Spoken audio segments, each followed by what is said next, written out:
Meta, TikTok e YouTube serão julgados nos Estados Unidos por denúncias de terem provocado vício com suas plataformas.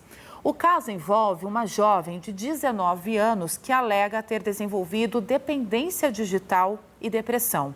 O julgamento acontece no Tribunal Superior da Califórnia. E para falar sobre os impactos das redes sociais na saúde mental dos jovens e como identificar os sinais, o jornalismo do SBT News conversou com o psicólogo Cristiano Nabuco, que é especialista em dependências digitais. Vamos assistir um trecho dessa entrevista.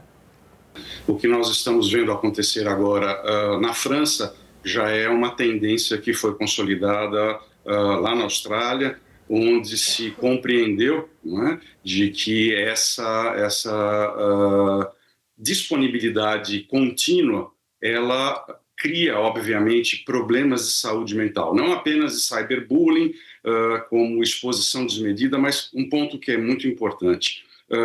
Quando nós olhamos, de uma maneira ou de outra, para as gerações anteriores, nós tínhamos, obviamente, um núcleo, que era um núcleo de convívio, ou a escola, ou o trabalho, enfim. O que acontecia? Obviamente que nós tínhamos os nossos desafetos, tínhamos as nossas preferências, mas concluído aí o trabalho, concluído o meu nível escolar, eu seguia para outros momentos. Hoje em dia, o que acontece? Hoje em dia, todas as minhas dificuldades, as minhas vulnerabilidades, elas são amplificadas na internet. O que isso quer dizer? Quando eu pego uma rede social qualquer, eu vou ver uma quantidade imensa de pessoas que aparentemente divulgam os benefícios, as vantagens, experiências melhores. Então, isso faz com que o indivíduo, que obviamente pertence aí à pré-adolescência, adolescência, ele se sinta extremamente diminuído, fazendo então com que, na medida em que o tempo passe, essas pessoas, esses usuários, começam a colocar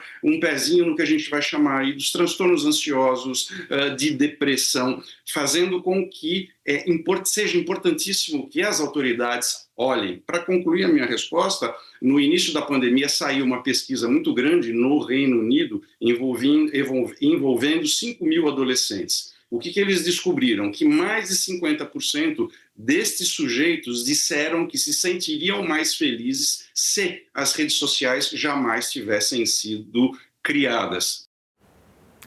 E você, já parou para pensar quanto tempo fica no celular?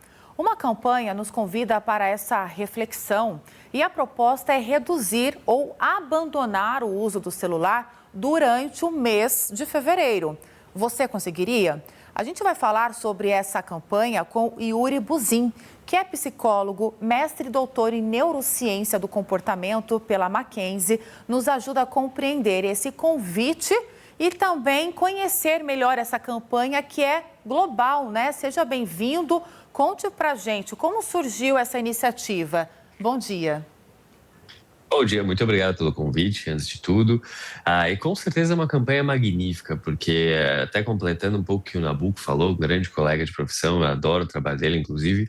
A gente tem um grande ponto que antigamente existia de uma maneira e hoje existe de outra. E a rede social entrou tão fortemente nas nossas vidas que a gente nem para pensar o quanto tempo ela tem. Que não fazem centenas de anos, fazem 10 anos, às vezes 12 anos que a gente vê a inserção e o começo ali dessas grandes startups a entrarem cada vez mais na nossa vida dessa forma. Então a gente está aprendendo ainda a lidar com elas, os efeitos negativos e efeitos positivos que elas têm. Hoje a gente vê muita gente sim dependente das redes sociais, com fear of missing out, com ansiedades, com depressão, milhares de comparação e assim por diante. Então a gente começa a perceber que a interação entre nós e essas redes sociais ainda está desregulada, assim como a gente já teve desregulações com a bebida alcoólica e a gente tem até hoje.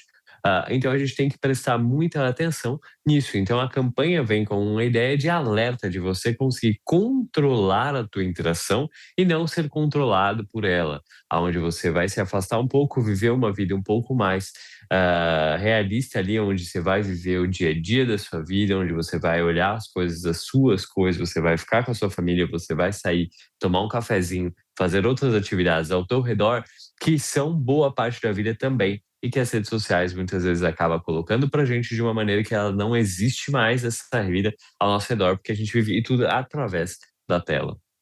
Yuri, e que tipo de autoavaliação vocês esperam das pessoas dispostas a aderirem a esta campanha? Porque você conseguir aderir a uma campanha de detox do aparelho, do celular, é muito difícil.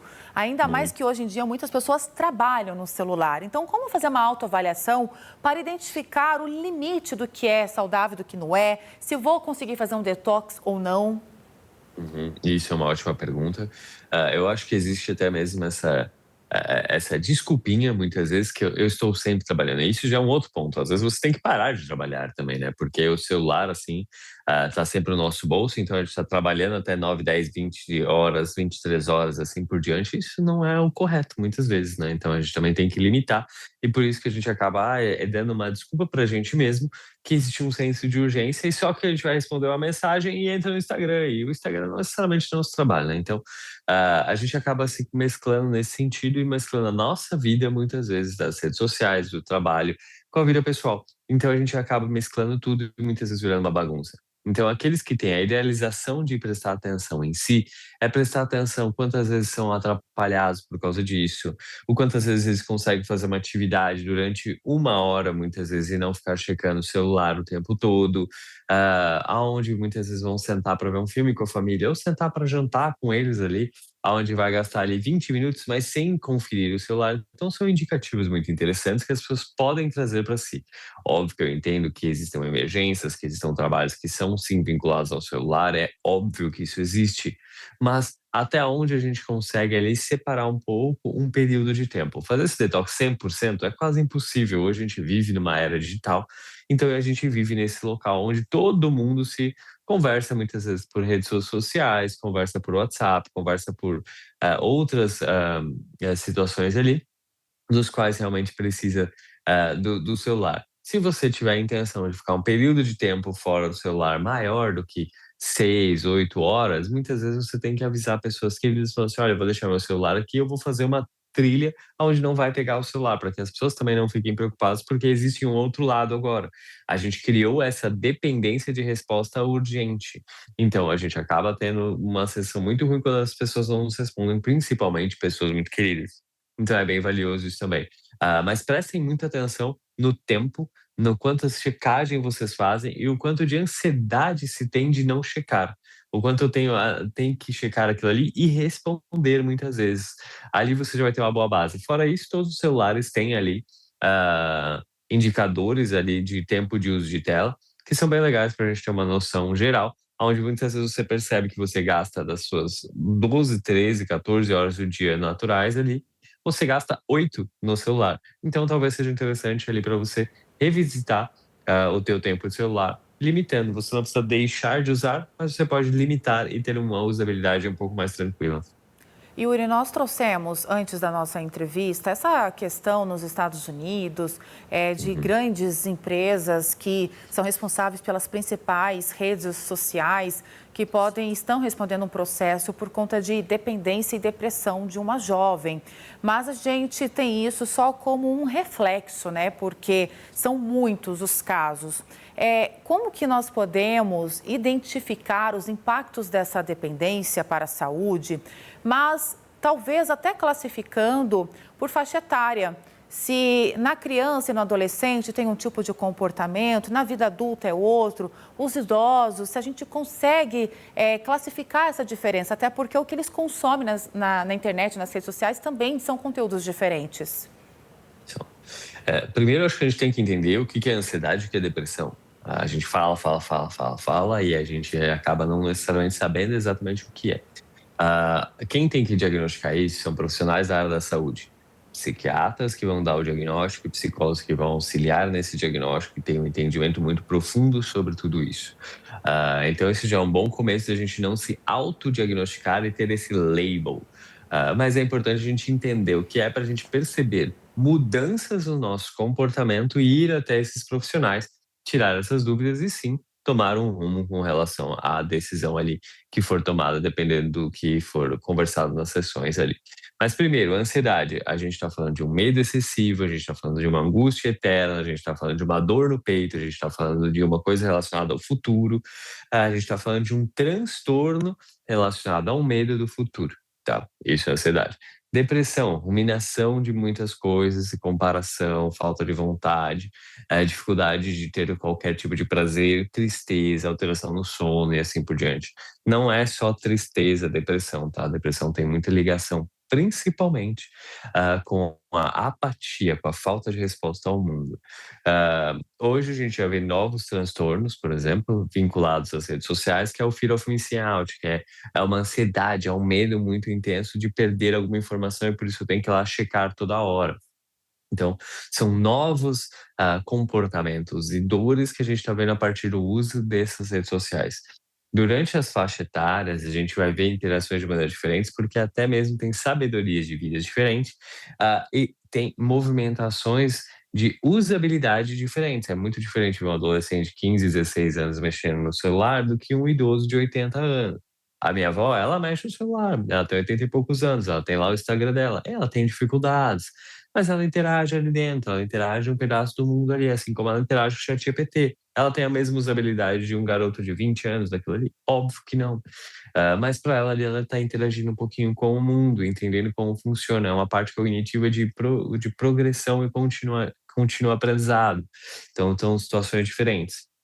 Já adolescentes acabam tendo muito, adolescentes e adultos de 30, 40 anos ali, acabam tendo muito comparações da própria vida com as que vêm nas redes sociais, onde todo mundo é lindo, belo, malhado e rico, e acaba se tornando um transtorno depressivo por meio das comparações, onde todo mundo tem algo que eu desejo ter e eu não tenho, por que que isso acontece, eu não sou bom o suficiente, e entram diversas situações com relação a isso.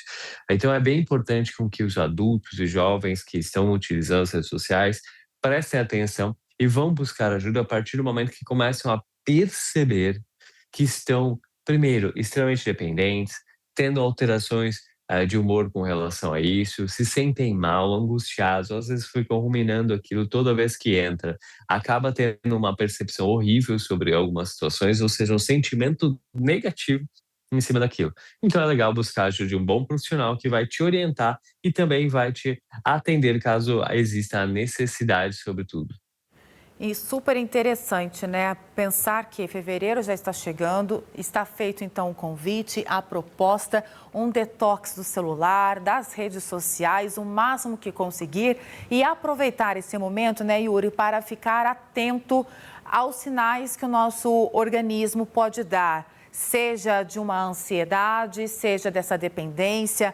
Como eu vou alterar o meu humor, porque eu estou sentindo falta ou não disso, é observar. E no caso das crianças que não têm esse olhar mais crítico, que os pais possam fazer esse exercício também de observar o comportamento dessas crianças, para que a gente consiga, né, colocar em prática novas condutas depois desse desafio. Nós conversamos então com o Yuri Buzin, ele que é psicólogo, mestre e doutor em neurociência do comportamento pela Universidade Presbiteriana Mackenzie.